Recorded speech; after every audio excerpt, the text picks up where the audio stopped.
میرے واجب الاحترام معزز حاضرین، آپ حضرات کے سامنے قرآن مجید فرقان حمید کلام الہی میں سے ایک دو آیت کریمہ تلاوت کی ہے۔ دعا فرمائیں کہ اللہ رب العزت مجھے شرح صدر کے ساتھ بیان کرنے کی اور ہم سب کو قرآن و سنت پہ عمل کی توفیق عطا فرمائے۔ مفسرین کرام فرماتے ہیں، اگر علم دین کی فضیلت کے بارے میں صرف یہ ایک ہی آیت کریمہ نازل ہو جاتی وما یعقلها الا العالمون، تو علم دین کی فضیلت کے لیے یہی آیت کا ٹکڑا کافی تھا۔ یہ تو حق تعالیٰ کا احسان ہے کہ انہوں نے قرآن کریم میں متعدد مقامات پر علم دین کی فضیلت کو بیان فرمایا، اور حضور علیہ الصلاۃ والسلام نے بہت ساری احادیث مبارکہ میں علم اور علماء کی فضیلت کو بیان فرمایا۔ میرے محترم سامعین، یہ دنیا کے بظاہر جتنے بھی علوم ہیں، یہ علوم نہیں ہیں بلکہ یہ فنون ہیں، اور علم یہ علم دین ہے۔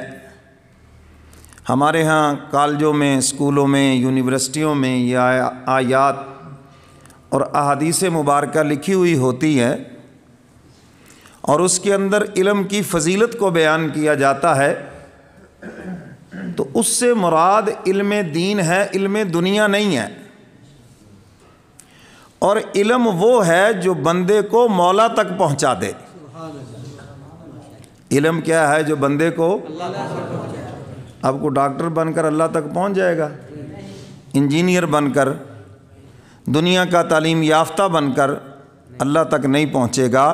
علم دین ہے جو انسان کو اللہ تک پہنچاتا ہے۔ تو اس لیے یہ جتنے بھی فضائل ہیں یہ سارے کے سارے علم دین کے بارے میں ہیں۔ تو میرے محترم سامعین، علم اور عالم ایک ہی چیز ہے۔ یہ علم کا معنی ہے نشانی، جیسے ہمارے ہاں بھی ہے کہ یہ فلاں پارٹی کا علم ہے، جھنڈا ہے۔ جھنڈا کا معنی کیا ہے؟ یہ فلاں پارٹی کی نشانی ہے، فلاں جماعت کی نشانی ہے۔ تو اسی سے عالم بھی نکلا ہے۔ اور اس آیت مبارکہ کے اندر حق تعالیٰ فرماتے ہیں، یہ جو میری قدرت کی نشانیاں ہیں اس کو علماء جانتے ہیں۔ فرمایا علماء یہ میری قدرت کی نشانیوں کو جانتے ہیں، اور علماء کا وجود بھی اللہ کی قدرت کی نشانی ہے۔ نہ کوئی خدا کو مٹا سکتا ہے، نہ اس کی کوئی نشانیوں کو مٹا سکتا ہے۔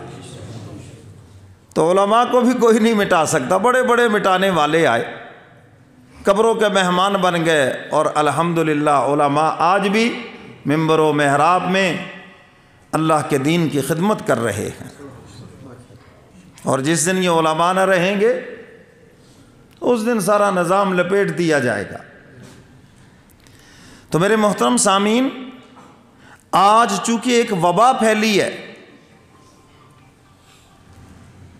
انگریز جب اس بر صغیر میں آیا نا، تو اس نے آ کر دین کو مٹانے کے لیے قرآن کے نسخے جلائے، علماء کو شہید کیا، اور اس نے یہ سمجھا کہ اب دین ختم ہو گیا ہے۔ اللہ کروڑوں رحمتیں نازل فرمائے علماء دیوبند کی قبروں پر۔ 2.5 لاکھ قرآن کریم کے کلمی نسخے اس نے جلا دیے، اور اس نے سمجھا کہ مسجدوں میں اب قرآن نہیں ہے، بس بات ختم ہو گئی۔ مولانا جعفر تھانیسری رحمۃ اللہ علیہ ایک 8 سال کے بچے کو لے کر انگریز کے پاس گئے، فرمایا تم سمجھتے ہو قرآن کے نسخے جلا دیے گئے اور قرآن ختم ہو گیا؟ یہ 8 سال کا بچہ قرآن کا حافظ ہے، الف لام سے لے کر والناس تک جہاں سے جی چاہے اس سے سن لو۔ فرمایا نہ قرآن مٹے گا نہ قرآن والے مٹیں گے۔ ہم قرآن کی حفاظت نہیں کر رہے، حقیقت یہ ہے کہ قرآن ہماری حفاظت کر رہا ہے۔ اور یہ پاکستان جو بچا ہوا ہے یہ ان دینی مدارس کی وجہ سے، ان بچوں کے قرآن پڑھنے کی وجہ سے، ان علماء کی وجہ سے، قال قال رسول اللہ صلی اللہ علیہ وسلم، اس صدا کی وجہ سے بچا ہوا ہے، ورنہ یہاں پر ایک سے ایک بڑھ کر لٹیرا آیا، ڈاکو آیا، جس نے خزانے کو بھی لوٹا اور جس نے ملک کے ساتھ غداری بھی کی ہے۔ یہ ملک بچا ہوا ہے تمہاری وجہ سے نہیں، بلکہ علم، علماء اور ان طلباء کی وجہ سے بچا ہوا ہے، کیونکہ قرآن پڑھا جا رہا ہے۔ تو جہاں بھی قرآن پڑھا جاتا ہے اللہ اس کی حفاظت فرماتے ہیں، اور اللہ تعالیٰ نے اس خزانے کو انسان کے سینے میں اس جگہ پہ محفوظ کیا ہے، اگر کوئی نکالنا بھی چاہے تو نہیں نکال سکتا۔ نماز جنازہ میں امام سینے کے سامنے کھڑا ہوتا ہے، کیوں؟ اس سینے میں نور ہے، اس سینے میں ایمان ہے۔ اچھا، آپ سے یہی میں سوال کرتا ہوں، اس بات کو آگے لے کے بعد میں چلتے ہیں، ایمان کیا چیز ہے؟ کلمے کا نام ایمان ہے، نماز کا نام ایمان ہے۔